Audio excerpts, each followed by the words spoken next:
Destaque. O destaque do dia é com ele, Sérgio Cruz. Ele só fica conosco até o dia 29 de junho. Alô, seu Sérgio Cruz, bom dia. Alô, gente amiga, bom dia. Marcos Faria, bom dia. Carmen Sestari, bom dia. Bom dia. Madureira, bom dia. Só alegria, né, Madureira? Suas piadas estão cada vez mais seletivas. Suas piadas estão cada vez mais educativas e pedagógicas. Essa do Madureira, hoje tem sessão na Câmara Municipal de Campo Grande. Em pauta o plano diretor. O presidente vem hoje aqui? Vem hoje aqui. E o presidente da Câmara Municipal, o vereador João Rocha, vai falar sobre este assunto daqui a pouco no programa Tribuna Livre. É bom uma boa explicação, porque a população não está entendendo nada da tramitação deste plano diretor na Câmara Municipal. Aliás, eu acho que os próprios vereadores estão meio esnucados aí com essa tramitação. Era uma coisa para ser aprovada com uma certa tranquilidade, uma certa tranquilidade, né? e a velocidade, e está sofrendo, né, uma procrastinação que termina irritando as pessoas mais diretamente interessadas. Mas o presidente vai naturalmente esclarecer, colocar os pingos nos is no programa de hoje aqui na Tribuna Livre. Faltam apenas duas grandes forças políticas do Estado para se decidir sobre a sucessão governamental. De um lado, os democratas, o antigo PFL, à frente o Murilo Zauit, ex-prefeito de Dourados, encabeçando um agrupamento significativo de políticos expressivos, 2 deputados federais, o Henrique Mandetta e a Tereza Cristina, 2 deputados estaduais, Zé Teixeira e Barbosinha, um grande número de vereadores esparramados pelo estado inteiro, e a indecisão, né, de se lança ou não candidatura própria ao governo do estado. Há uma tendência do partido a apoiar a candidatura do Reinaldo Azambuja, até pelas ligações do Zé Teixeira, pela preferência dada pelo deputado Henrique Mandetta, e até por uma certa tendência do próprio presidente regional do partido, Murilo Zauit, em coligar com a Zambuja. Nada certo até agora, porque há dentro do partido quem não queira coligar com a Zambuja e queira uma coligação com André Putinelli, com destaque para a deputada federal Tereza Cristina Corrêa da Costa, que tem enorme influência dentro do partido e na política regional. É condição que ela impôs como líder ruralista de maior expressividade hoje no Congresso Nacional. Então fica aí os democratas sem saber quem é. E o PSD, o partido do Marquinhos Trade, também não sabe quem vai apoiar. Aliás, o Marquinhos Trade não faz a menor questão, né, de definir isso. Aliás, ele quer ficar fora dessa definição e prefere que seja tomada pela direção nacional e regional do partido. A direção regional do partido não sabe como é que vai ser ainda, né?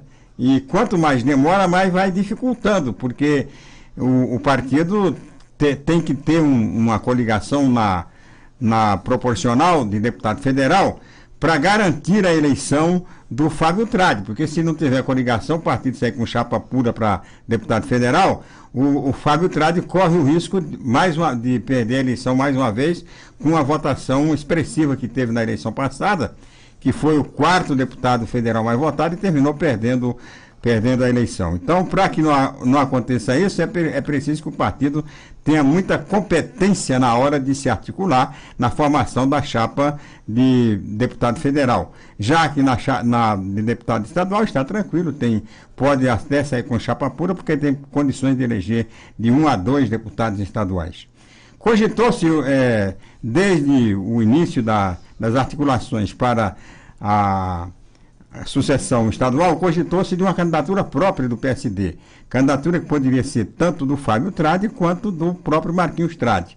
O Marquinhos Trade já abriu mão dessa possibilidade porque foi eleito prefeito e pretende terminar o seu mandato.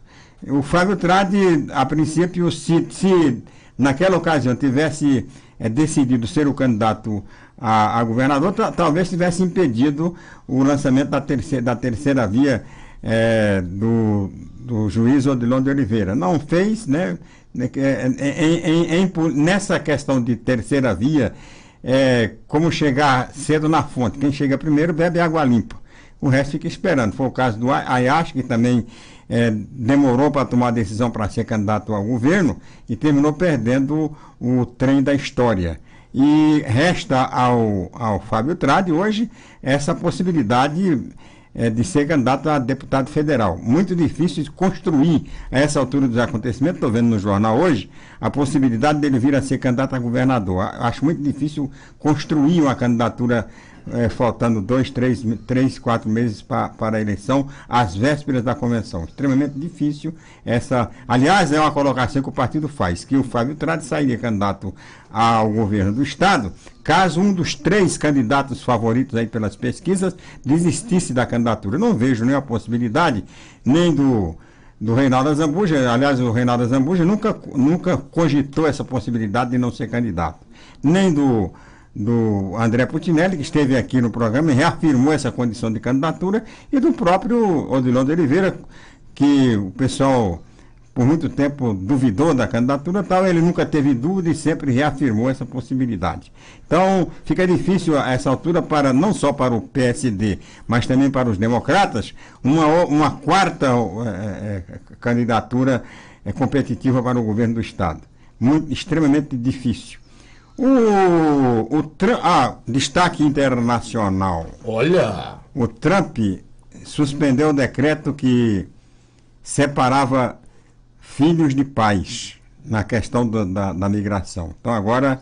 A partir de agora, A partir de agora, o suspenso, né? O pai que conseguir entrar nos Estados Unidos vai preso, mas vai preso junto com o filho, né? Inclusive, uma jornalista, né, americana chorou. Chegou a uma notícia e ela começou a ler a notícia e não conseguiu terminar, chorou exatamente por causa dessa situação que vocês estavam falando a respeito. Talvez esse pranto da jornalista tenha sensibilizado o Trump, né? Sim. A assinar o decreto suspendendo o primeiro decreto, que era de separar pais e filhos.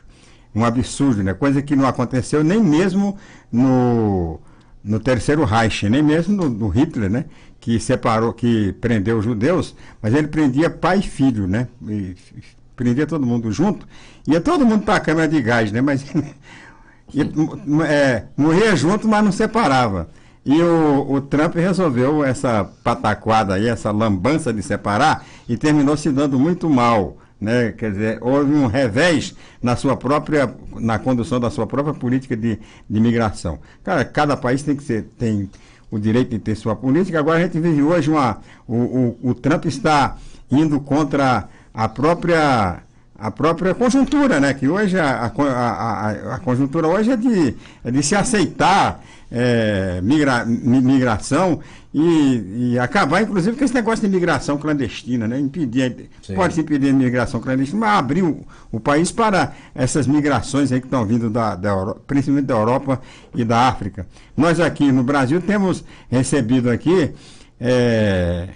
migrantes da própria América Latina, primeiro do Haiti, né? Que bando de pessoas que veio do Haiti, trazidos pelas intempéries, pelos fenômenos da natureza aí, e depois da Venezuela, né? O pessoal da Venezuela que está entrando no Brasil. O país está recebendo gente da África. Hoje nós temos milhares de imigrantes africanos, inclusive aqui em Campo Grande nós temos um número considerável. Então os países têm que estar abertos, né, para derrubar em vez de fazer muro, criar pontes para receber esses nossos irmãos. São todos seres humanos e que merecem respeito, e a gente tem que dividir aquilo que a gente tem com aqueles que podem menos.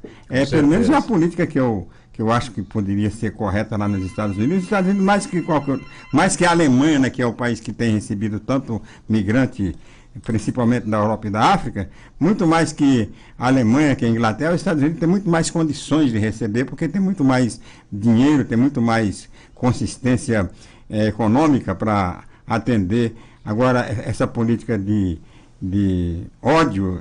Fala em política de ódio aqui, o candidato do PT ontem falou na política do ódio, né? Eu quero dizer apenas o seguinte: há no Brasil uma política de ódio, o principal responsável por ela foi o próprio PT, né? O PT que estimulou essa política de ódio a partir das marchas de junho de 2013, quando a população foi para a rua advertir o governo: olha, gente, precisa mudar alguma coisa, né? E o governo, na pessoa da presidente Dilma, não deu a menor bola, né? O pessoal foi para a rua. O pessoal não foi para a rua primeiro para pedir a cabeça da Dilma, foi para a rua primeiro para pedir mudança, né? Queria mudanças substanciais, que o PT não conseguiu fazer a leitura, veio com aquela história de constituinte não sei para quê, constituinte não sei para cá, e terminou não resolvendo nada. E veio logo em seguida, depois da eleição da Dilma, veio as marchas pedindo a cabeça da Dilma, né? Aí já foi para valer. Então, essa política de ódio, de divisão regional, tudo isso é estimulado pela própria falta de sensibilidade do Partido dos Trabalhadores, que esteve no governo 13 anos e não conseguiu entender a população brasileira, não conseguiu estabelecer uma política de Estado. Falei e está falado.